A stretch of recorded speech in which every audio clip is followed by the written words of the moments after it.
What's going on, YouTube? It's your boy Knowledge, and I was bringing you this video, man, because one, I wanted to talk about David Banner's new video called Black Fist, and I caught up with this video. Well, first of all, a partner of mine told me about it, and we got on the internet, man. We went to YouTube and to Google, and we tried to search for the damn thing. And the funny thing is that we couldn't pull it up anywhere at first, man. I mean, he searched for all over the place. I searched for a couple of spots, and we finally came across it because I don't think that he actually released it.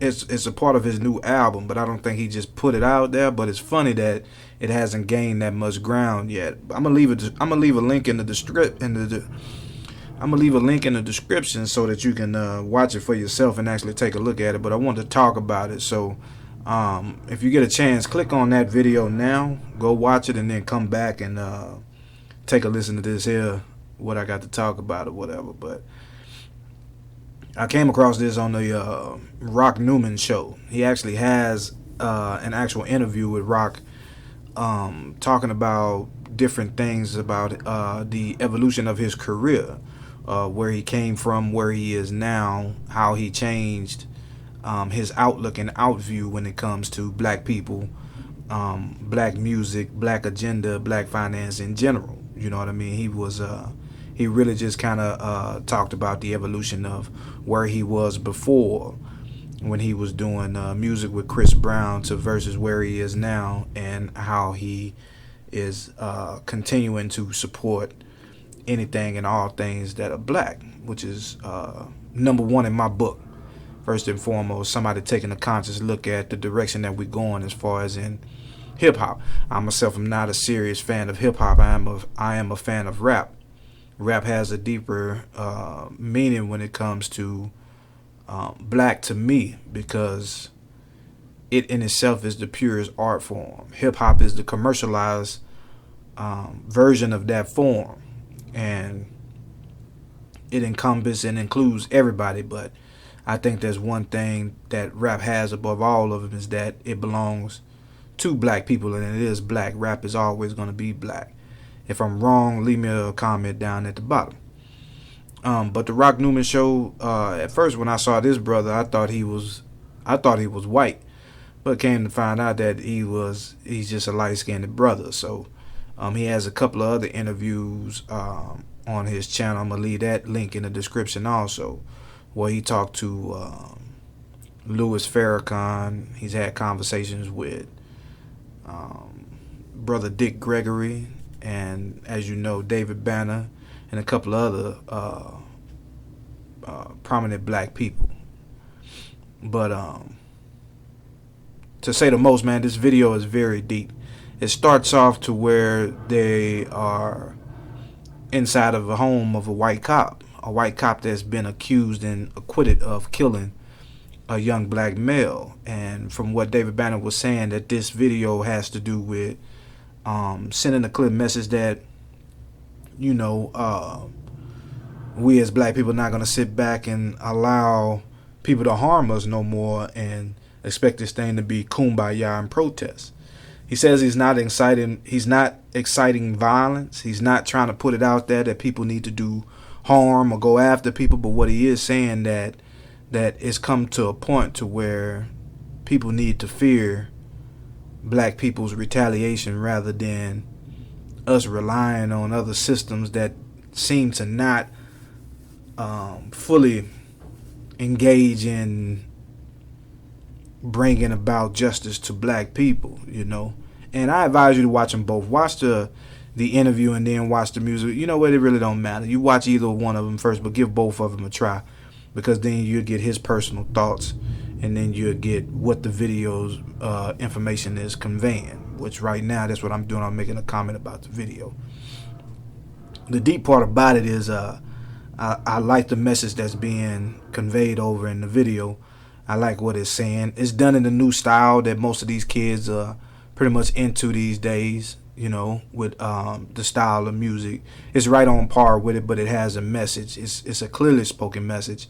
It leaves nothing to the imagination. It's It's controversial. It's gonna cause people to think, even the ones that feel like that they shouldn't say something about, white people, or they shouldn't be talking about non-forgiveness, or they shouldn't be talking about violence rather than, non-violence. And I've always said this to myself, that maybe we made a mistake with integration. I've always said to myself that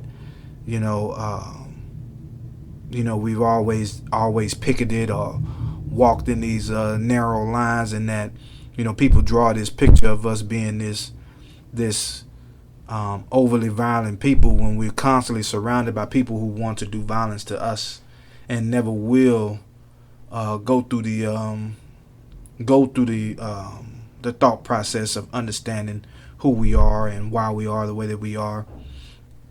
I've always viewed us as black people as the most loyal and loving people on the planet, save for when you provoke us or cause us to eat foods that are psychologically damaging, and causes us to watch TV shows and movies that are psychologically damaging, and take away our fathers from our homes, and put us through the process of public schools that really don't give a damn about us, but are just public babysitting animal corrals, you know what I mean?